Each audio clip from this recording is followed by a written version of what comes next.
നമ്മളുടെ ഇന്നത്തെ റെസിപ്പി എന്ന് പറഞ്ഞിട്ടുണ്ടെങ്കിൽ പ്യുവർ വെജാണ്. വെജിറ്റബിൾ കൊണ്ടിട്ട് ഒരു അടിപൊളി സൈഡ് ഡിഷ് ആട്ടോ. സൂപ്പർ ടേസ്റ്റാണ്. ഒരു വെറൈറ്റി ടേസ്റ്റിലുള്ള സൈഡ് ഡിഷാണ് നമ്മൾ ഇന്ന് ചെയ്തെടുക്കാൻ പോകുന്നത്. അപ്പോൾ ഇത് ചെയ്തെടുക്കാൻ വേണ്ടിയിട്ട് ഞാനിവിടെ കുറച്ച് ഉരുളക്കിഴങ്ങ് മുരിങ്ങാക്കോലൊക്കെ എടുത്ത് വെച്ചിട്ടുണ്ട്. അപ്പോൾ ആദ്യം ഇതിലേക്ക് വേണ്ടിയിട്ടുള്ള മുരിങ്ങാക്കോല് ഞാനൊന്ന് വേവിച്ചെടുക്കാൻ പോവാണ്. അപ്പോൾ അതിലേക്ക് ആവശ്യത്തിന് ഉപ്പും വെള്ളവും അതുപോലെ തന്നെ ഒരു 1/4 ടീസ്പൂൺ അളവിൽ മഞ്ഞൾപ്പൊടി ഇട്ടിട്ട് ഒന്ന് വേവിച്ചെടുക്കാൻ പോവാം കേട്ടോ. അപ്പോൾ നന്നായിട്ടൊന്ന് മിക്സ് ചെയ്തിട്ട് ഒന്ന് മാറ്റി വെച്ചേക്കാം. അപ്പോൾ അതൊന്ന് വേകണ സമയം കൊണ്ട് നമുക്ക് ഇതിലേക്കുള്ള ബാക്കിയുള്ള സംഭവങ്ങളൊക്കെ റെഡിയാക്കി എടുക്കാം. അപ്പോൾ അതിന് വേണ്ടിയിട്ട് ഒരു പാൻ വെച്ച് അതിലേക്ക് 1 ടേബിൾ സ്പൂൺ അളവിൽ വെളിച്ചെണ്ണ ചേർത്ത് കൊടുത്തിട്ടുണ്ട്. അപ്പോൾ വെളിച്ചെണ്ണയൊക്കെ ചൂടായി വന്നപ്പോൾ കുറച്ച് കടുക് ചേർത്ത് കൊടുത്ത് പൊട്ടിക്കുകയാണ്. പിന്നെ 2 വറ്റൽമുളക് അതുപോലെ തന്നെ കുറച്ച് കറിവേപ്പില. അപ്പോൾ ഇത്രയും സാധനങ്ങളൊക്കെ റെഡിയായി വന്നപ്പോൾ ഞാനിതിലേക്ക് 1 ടീസ്പൂൺ അളവിൽ ഇഞ്ചി വെളുത്തുള്ളി ചതച്ചതും പിന്നെ അതൊക്കെ ഒന്ന് നന്നായിട്ട് മൂത്ത് വന്നപ്പോൾ ഒരു 2 ചെറിയ മീഡിയം സൈസിലുള്ള 2 സവാള ആണ് ഞാൻ ഇട്ടത്. ഉള്ളി വേണമെന്നുണ്ടെങ്കിൽ ഉള്ളി ഇടാം, കുഴപ്പമൊന്നുമില്ല. അപ്പോൾ സവാളയൊക്കെ ഒന്ന് കളറ് മാറി വന്നപ്പോൾ ഞാനിതിലേക്ക് പൊടികളൊക്കെ ചേർക്കാൻ പോവുകയാണ്. അപ്പോൾ ഒരു 1/4 ടീസ്പൂൺ അളവിൽ മഞ്ഞൾപ്പൊടിയാണ് ഞാൻ ചേർക്കുന്നത്. ഇനി ഇതിലേക്ക് ഒരു 1/4 ടീസ്പൂൺ അളവിൽ മല്ലിപ്പൊടിയാണ്.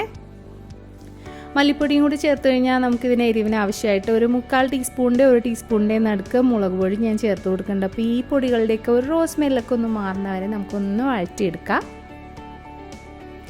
അപ്പോൾ ഇപ്പോൾ ഏകദേശം റെഡി ആയിട്ടുണ്ടെങ്കിൽ നമുക്കിതിലേക്ക് നേരത്തെ റെഡിയാക്കി വെച്ച 2 മീഡിയം സൈസിലുള്ള ഉരുളക്കിഴങ്ങ് ഞാൻ അരിഞ്ഞു വെച്ചിട്ടുണ്ടായിരുന്നു. അപ്പോൾ ഇതുപോലെ നീളത്തിൽ അധികം കട്ടിയില്ലാണ്ടാണ് കേട്ടോ അരിഞ്ഞേക്കണത്. തീരെ കനം കുറച്ചിട്ടല്ല, അത്യാവശ്യം പെട്ടെന്ന് വെന്ത് കിട്ടും ആ ഒരു ലെവലിലാണ്. അപ്പോൾ ഉരുളക്കിഴങ്ങ് ഒന്ന് പാതി റെഡിയായി വന്നപ്പോൾ ഞാനതിലേക്ക് 2 ചെറിയ തക്കാളി ഇതുപോലെ ചെറുതായിട്ട് അരിഞ്ഞു കൊടുത്തിട്ടുണ്ട്. ഇനി തക്കാളിയും ഒന്ന് പതിയെ ഒന്ന് വഴണ്ട് വരുമ്പോൾ നമുക്കിതിലേക്ക് കുറച്ച് വെള്ളം ചേർത്തിട്ട് ഇതൊന്ന് നന്നായിട്ട് കുക്ക് ചെയ്തെടുക്കാം. അപ്പോൾ നമ്മുടെ ഉരുളക്കിഴങ്ങും ഒക്കെ നന്നായിട്ട് കുക്കായി കിട്ടും. അപ്പോൾ ഇതിൻ്റെ ഇടയ്ക്ക് ഞാൻ ഉപ്പിട്ടായിരുന്നു കേട്ടോ. അപ്പോൾ ഇതൊന്ന് നമുക്ക് മൂടി വെച്ചിട്ട് ഒന്ന് കുക്ക് ചെയ്തെടുക്കാം. അപ്പോൾ ഒരു മീഡിയം ഫ്ലെയിമിൽ കുറച്ച് നേരം ഒന്ന് കുക്ക് ചെയ്തെടുക്കാം. അപ്പോൾ ഉരുളക്കിഴങ്ങൊക്കെ വെന്ത് കഴിയുമ്പോൾ നമുക്കിനി ഇതിലേക്ക് നമ്മൾ നേരത്തെ വേവിച്ച് വെച്ച മുരിങ്ങാക്കോല് റെഡി ആയിട്ടുണ്ട്. അപ്പോൾ അതും കൂടി ചേർത്ത് കൊടുത്തിട്ട് ഇതിൻ്റെ കംപ്ലീറ്റ് വെള്ളം നമ്മളൊന്ന് വറ്റിച്ചെടുക്കണം. അപ്പോൾ നമ്മളുടെ ഈ ഡിഷ് എന്ന് പറയുന്നത് ശരിക്കും ഒരു മെഴുക്ക് പുരട്ടി പോലെയൊക്കെ ഇരിക്കും. അപ്പോൾ നന്നായിട്ട് വെള്ളമൊക്കെ വറ്റി ഇനിയും ഒന്നും കൂടെയൊക്കെ ഒന്ന് മൊരിഞ്ഞിട്ട് കിട്ടണമെന്നുള്ളവരാണെന്നുണ്ടെങ്കിൽ കുറച്ച് നേരം കൂടെയൊക്കെ ഒന്ന് വഴറ്റി റെഡിയാക്കി എടുക്കുക. അപ്പോൾ ഉരുളക്കിഴങ്ങിൻ്റെ സൈഡൊക്കെ ഒന്ന് നന്നായിട്ടൊക്കെ ഒന്ന് മൊരിഞ്ഞ് കിട്ടും കേട്ടോ. അപ്പോൾ ഈ ഒരു സമയം ഞാൻ കുറച്ച് മല്ലിയിലയും കൂടി ചേർത്തിട്ട് ഒന്ന് ഗാർണിഷ് ചെയ്തെടുക്കുകയാണ്.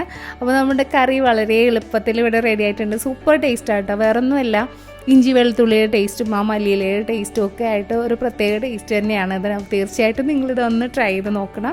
ട്രൈ ചെയ്ത് നോക്കിയിട്ട് ഫീഡ്ബാക്ക് അറിയിക്കുക. അപ്പോൾ ആദ്യമായിട്ട് കാണുന്നവരാണെന്നുണ്ടെങ്കിൽ നമ്മുടെ പേജ് ഒന്ന് ലൈക്ക് ചെയ്തിട്ട് ഫോളോ ചെയ്തേക്കണം. പിന്നെ ഇഷ്ടമായാലും നിങ്ങളുടെ ഫ്രണ്ട്സിനും ഫാമിലി മെമ്പേഴ്സിനും ഒക്കെ ഒന്ന് ഷെയർ ചെയ്ത് കൊടുക്കുക. ഇതുപോലുള്ള അടിപൊളി വീഡിയോസുമായിട്ട് ഇനിയും കാണുന്നവരെ stay safe, take care, by.